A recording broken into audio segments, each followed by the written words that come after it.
예수님의 고난을 묵상하는 사순절이 깊어가는 오늘, 본문 말씀을 통하여 저는 여러분과 함께 그날 그곳으로 가보자 합니다. 바로 골고다 언덕, 예수님의 십자가 앞입니다. 오늘 증거할 말씀의 제목은 영혼을 가르는 선택입니다. 해골이라는 뜻의 골고다 언덕에는 예수님과 다른 두 사람의 십자가 세 개가 세워져 있습니다. 당연히 공간복음은 물론 요한복음까지 네 개의 복음서가 모두 이 중요한 장면을 세세하게 기록하고 있는데, 두 사람에 대한 묘사가 마태, 마가복음에서는 강도들이라고 하고, 누가복음에서는 행악자, 그리고 요한복음에서는 그냥 다른 두 사람이라고 말하고 있습니다. 이날은 안식일 하루 전날, 곧 예비일이라고 하는 금요일입니다. 예수님은 십자가에 매달리시기 전까지 이미 많은 고난을 받으셨습니다. 그날 새벽에 오기 전 칠흑 같은 밤중에 겟세마네 동산에서 체포되신 후 밤새 제사장 안나스와 가야바의 두 집에 끌려다니면서 고문과 조롱을 받았습니다. 그리고 졸속으로 소집된 산헤드린 공회에 의해서 사형 판결을 받으셨습니다. 이른 아침에는 사형 집행의 권한이 있는 빌라도 총독에게 끌려갔다가 또 헤롯 안디바에게 보내지고 다시 빌라도 총독 앞에 섰습니다. 빌라도는 유대 군중의 요청을 이기지 못해서 결국 예수님께 십자가 처형을 언도했습니다. 로마 병정들은 예수님을 채찍질하고 가시 면류관을 씌우고 자색옷을 입히고 침받고 조롱하고 희롱했습니다. 이윽고 날이 밝자 예수님은 골고다 언덕길을 십자가를 지시고 올라가셔야 했습니다. 온몸과 얼굴은 상처 투성인 채로 이미 기진맥진한 예수님은 십자가의 무게를 이기지 못해서 자주 쓰러졌습니다. 로마 병정들은 구경꾼들 중에서 구레네 사람 시몬을 끄집어내서 대신 십자가를 지게 했습니다. 그 길은 후대에 비아 돌로로사, 고통의 길 또는 슬픔의 길이라는 이름이 붙여졌습니다. 지금은 예루살렘 성지순례길의 필수 코스가 되었죠. 그런데 좌우의 아랍 상점들이 빼곡한 골목길 같은 길을 올라가는 것입니다.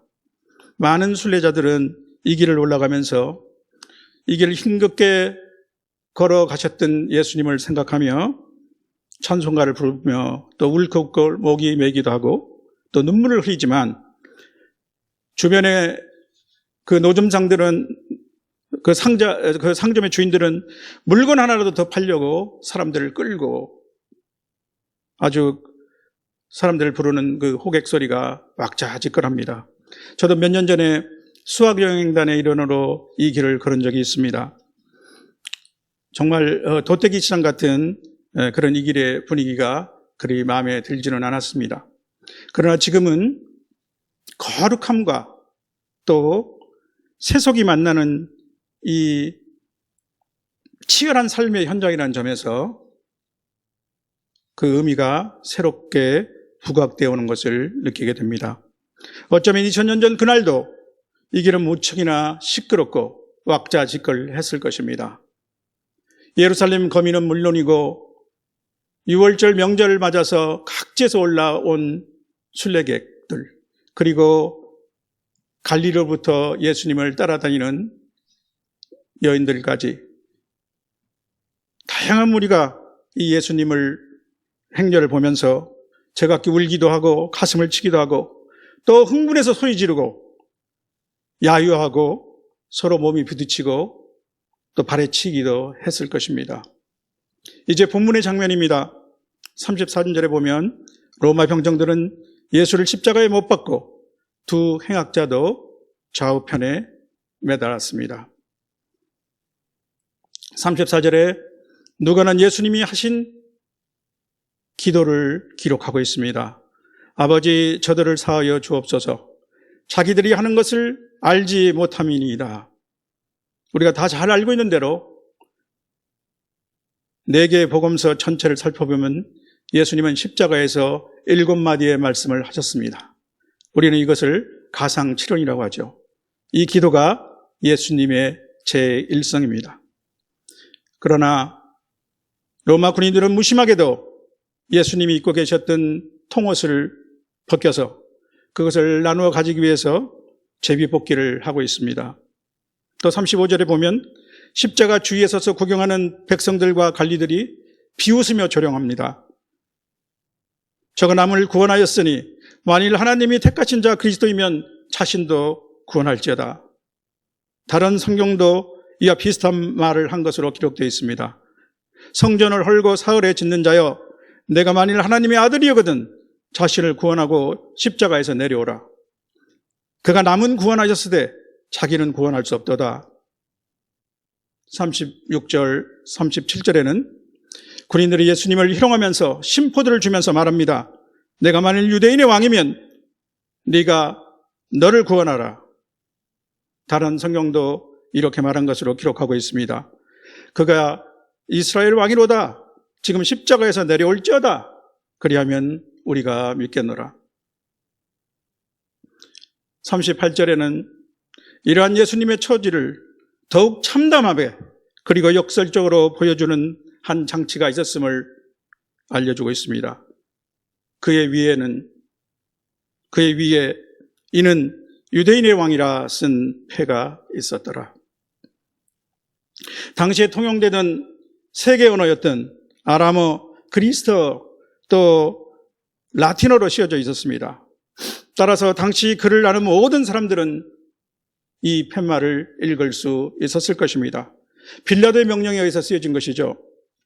아마도 그의 1차적 의도는 로마 황제의 통치에 맞서는 어떠한 반역 행위자는 이렇게 처벌을 받는다는 것을 보여주기 위해서일 것입니다. 그러나 제사장들이 이 총호를 싫어해서 자칭 유대인의 왕이라고 좀 하십시오, 이렇게 써달라고 부탁을 했으나 빌라도는 이를 단호히 거부합니다. 진정한 왕 중의 왕 예수 그리스도는 가시왕관을 쓰시고 상처난 몸을 벌거벗겨 드러낸 채로 이 팻말 아래 십자가에 못 박혀 달려 있는 것입니다. 식민 통치하는 로마의 군인들의 저급한 말과 학대는 그렇다고 치더라도 유대인 군중의 태도는 어떻게 이렇게도 덜 변할 수 있는지 모르겠습니다. 바로 며칠 전 일요일에만 해도 그들은 예수님의 예루살렘 입성을 열렬히 환영했습니다. 호산나 다윗의 자손이여, 주의 이름으로 오시는 이여 라고 환호하며 종려 나무 가지를 들고 나왔습니다. 예수님이 타신 나귀 위에 자기의 겉옷을 벗어서 얹고 또 가시는 길에 옷을 펴서 깔아드렸습니다. 예수님을 비난하고 희롱하는 데는 적대 관계에 있던 정치 지도자들도 한 통속이 되었습니다. 누가복음 23장 12절에는 이를 이렇게 표현하고 있습니다. 헤롯과 빌라도가 전에는 원수였으나 당일에 서로 친구가 되니라. 오늘날에도 기독교 또 그리스도가 우리의 구원자 되심을 부인하는 데는 모든 다른 종교, 유사 종교, 반기독교적 철학, 사상 할 것 없이 아주 일치 단결하는 것을 볼 수 있습니다. 기독교는 유일신의 종교이고 예수 외에는 구원이 없음을 주장하기 때문이겠죠. 여기에는 타협의 여지가 없습니다. 오직 예수님 말이 그 길이요 진리요 생명이시기 때문입니다. 따라서 세상에서는 기독교와 반기독교, 예수님을 구주로 받아들이는 사람과 받아들이지 않는 사람, 이 둘로 나뉠 수밖에 없습니다. 중간에 서거나 양다리를 걸칠 수는 없는 것입니다. 그래서 예수님도 제자들에게 이렇게 말씀하셨습니다. 세상이 너희를 미워하면 먼저 나를 미워한 줄 알라. 너희가 세상에 속하였으므로 너희가 세상에 속하였으면 세상이 자기 것을 사랑할 것이나 너희는 세상에 속한 자가 아니요 도리어 내가 너희를 세상에서 택하였기 때문에 세상이 너희를 미워하느니라. 이날 예수 그리스도의 십자가 앞에서 그들이 보인 냉담한 태도와 조롱, 특히 십자가에서 내려와 먼저 너를 구원하라 이렇게 빈정대는 이 모습은 이미 700년 전에 이사야 선지자를 통해서 예언되었습니다.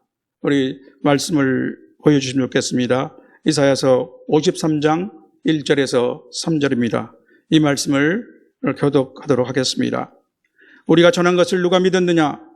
여호와의 팔이 누구에게 나타났느냐? 그는 주 안에서 자라나기를 연한 순같이 마른 땅에서 나온 뿌리 같아서 고운 모양도 풍채도 없은즉 우리가 보기에 흠모할 아름다운 것이 없도다. 그는 멸시를 받아 사람들에게 버림받았으며 간고를 많이 겪었으며 질고를 아는 자라. 마치 사람들이 그에게서 얼굴을 가리는 것 같이 멸시를 당하였고 우리도 그를 귀히 여기지 아니하였도다. 이어서 이사야 53장 4절과 5절을 보시겠습니다.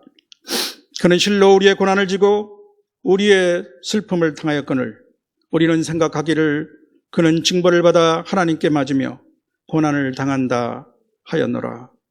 그가 찔림은 우리의 허물 때문이요 그가 상함은 우리의 죄악 때문이라. 그가 징계를 받음으로 우리는 평안을 누리고 그가 채찍에 맞음으로 우리는 나음을 입었도다. 우리는 다 양 같아서 그릇 행하여 각기 제 길로 갔거늘 여호와께서는 우리의 죄악을 그에게 담당시키셨도다. 바울 사도는 이 십자가의 사건을 이렇게 요약했습니다. 이 지혜는 이 세대의 통치자들이 한 사람도 알지 못하였나니 만일 알았더라면 영광의 주를 십자가에 못 박지 아니하였으리라. 그러나 유대인들에게는 나무 위에 달리는 것은 저주일 뿐입니다. 십자가 처형을 받는 메시아는 그들은 이해할 수가 없고 용납할 수 없었던 것입니다. 그래서 복음은 그들에게 거치는 것이 되었습니다. 이제 잠깐 우리의 눈을 돌려 예수님 곁에 있는 한 행악자를 봅시다.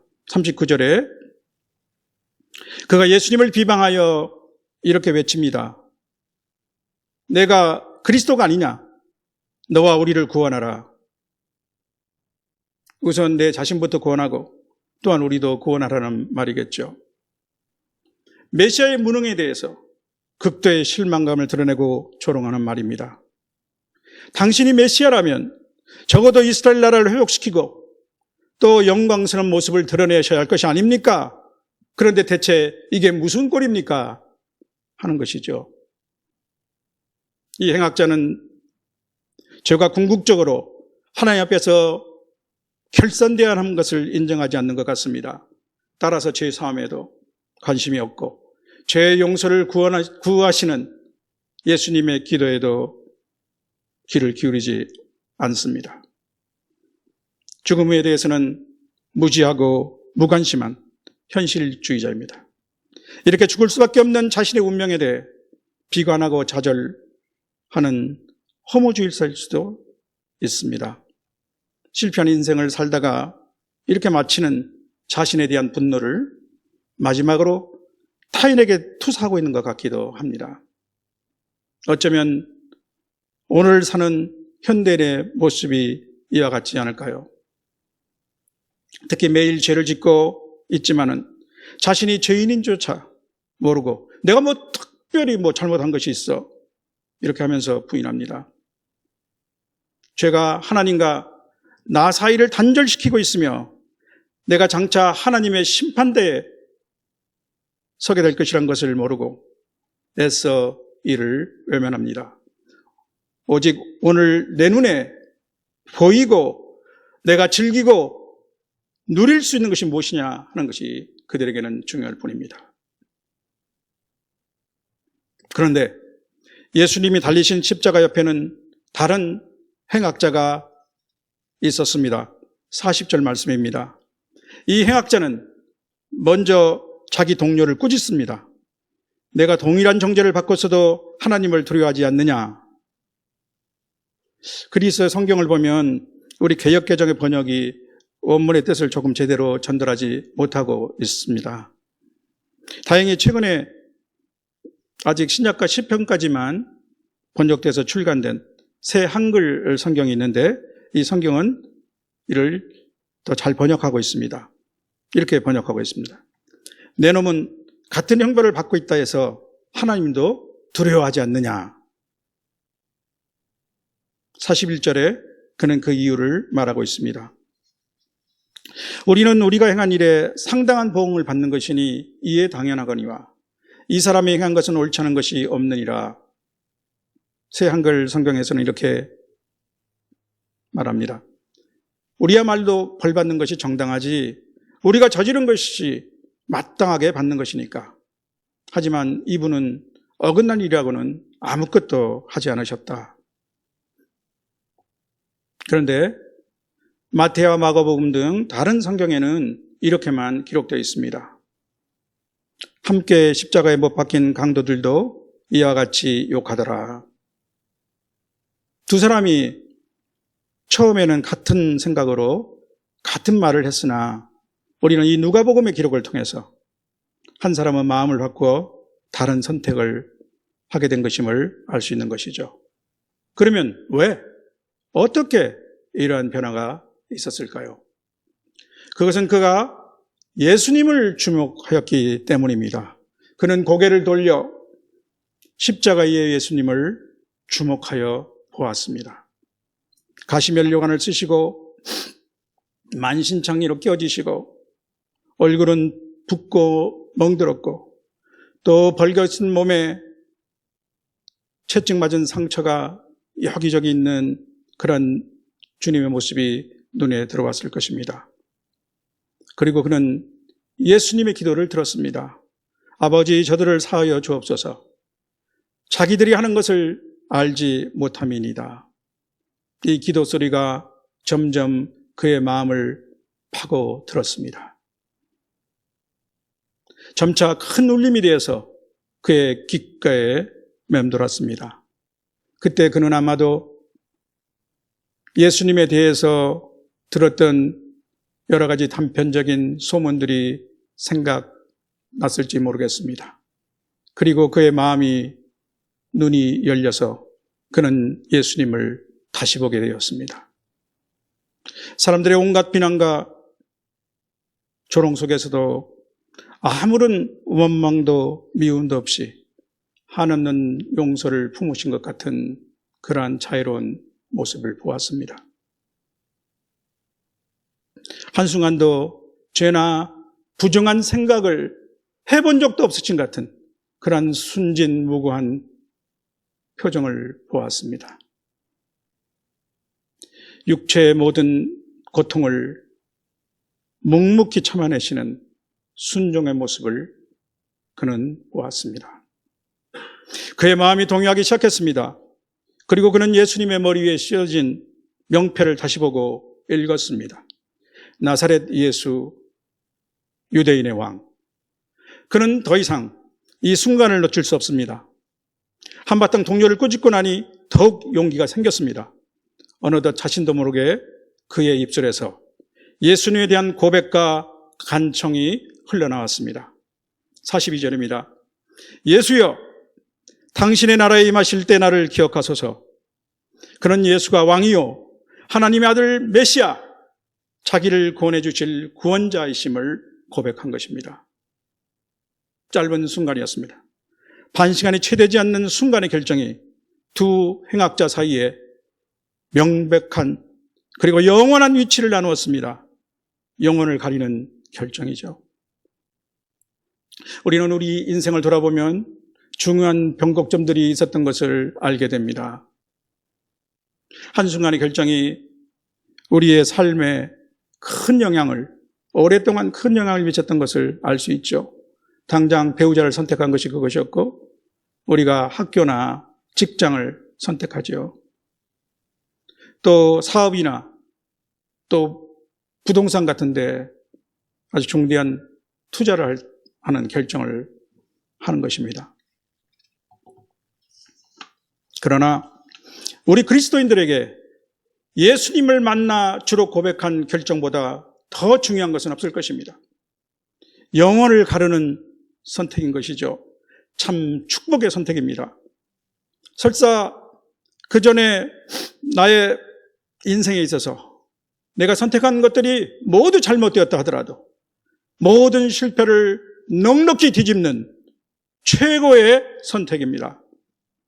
물론 우리는 이 선택은 내가 한 것이지만 그보다 하나님이 먼저 나를 선택하시고 부르셨다는 것을 또한 잘 알고 있습니다. 이 행악자의 고백과 요청에 대해서 예수님은 즉각적으로 응답해 주셨습니다. 43절입니다. 내가 진실로 내게 이르노니 오늘 내가 나와 함께 낙원에 있으리라. 이 말씀이 예수님이 십자가에서 하신 두 번째 말씀입니다. 이 행악자가 예수님이 십자가에 위에서 올리신 그 간곡한 용서를 위한 기도에 대한 하나님의 첫 응답이며 또 예수님이 이 땅에 계시면서 마지막으로 구원하신 사람이란 것이 얼마나 놀랍습니까? 그러면 가상칠언의 나머지 말씀들을 간단히 살펴보겠습니다. 세 번째 말씀은 요한에게 어머니를 부탁하신 말씀입니다. 여자여 보소서 아들이니이다. 보라 내 어머니이라. 그리고 네 번째 말씀입니다. 우리가 너무나 잘 아는 대로 엘리 엘리 라마 사박다니 나의 하나님 나의 하나님 어찌하여 나를 버리시나이까. 십자가 형별의 장면 중에 최고 절정의 장면이라고 할 수 있을 것입니다. 이 순간만큼은 성부와 성자의 그 긴밀한 관계가 단절되는 것입니다. 영원 전에도 없었고 앞으로 영원 후에도 없을 일이 일어난 것입니다. 예수님의 순환에 있어서 육체의 고통보다 훨씬 더 큰 고통이며 유한한 우리 인간으로서는 결코 상상도 이해도 할 수 없는 것입니다. 2000년 중반에 멜 깁슨 감독이 극사실주의로 예수님의 순환을 그려낸 영화가 있었죠. Passion of Christ라는 영화 말입니다. 여러분 기억하실 것입니다. 그러나 이 영화도 주님의 끔찍한 육체적 고통은 그려냈을지 몰라도 이 심연의 고통은 제대로 그려낼 수 없었습니다. 영상의 한계라고 할 수 있겠죠. 이때 당연히 사탄은 의기양양했을 것입니다. 보아라! 내가 승리했다.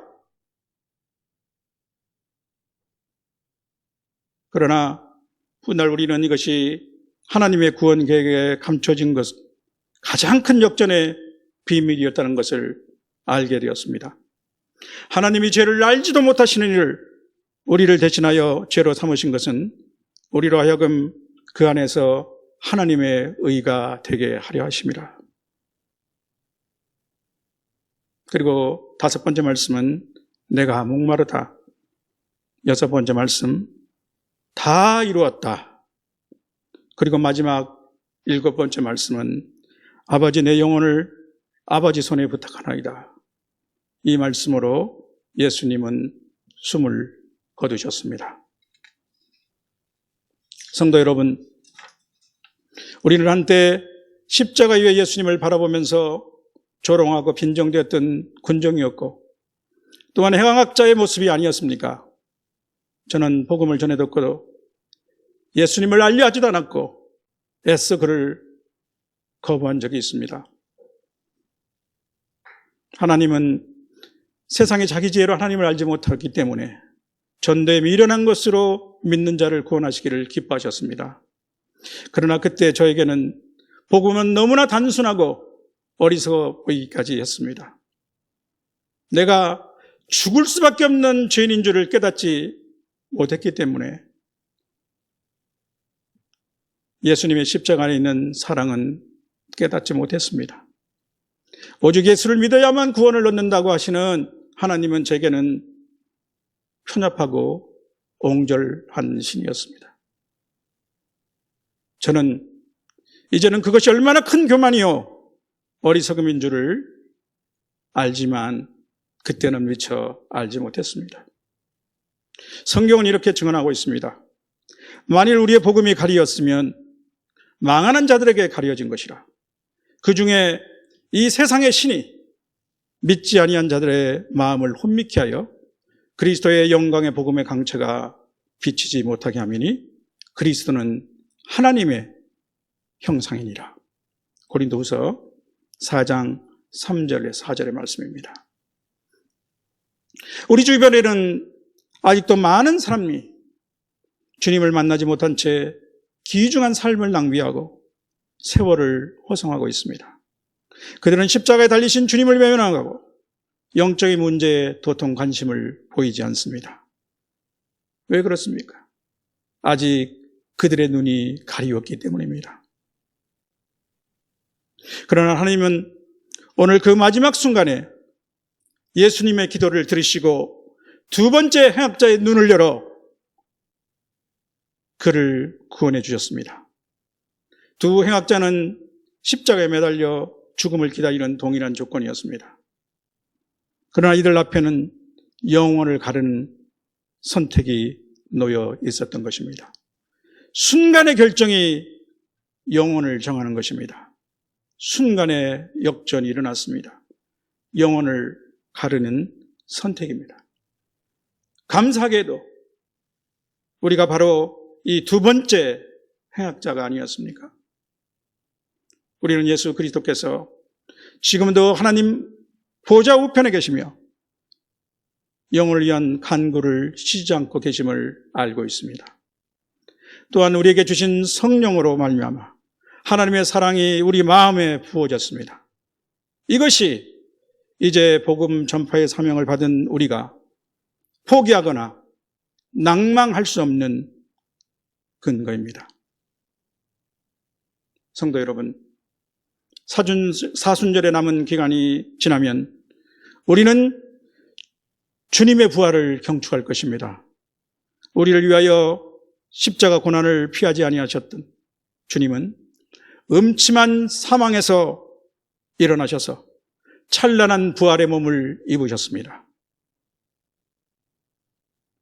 아직까지 예수님을 만나지 못한 우리의 가족과 동료, 또한 이름 모르는 많은 사람들이 진정한 부활의 기쁨을 우리와 함께 누리고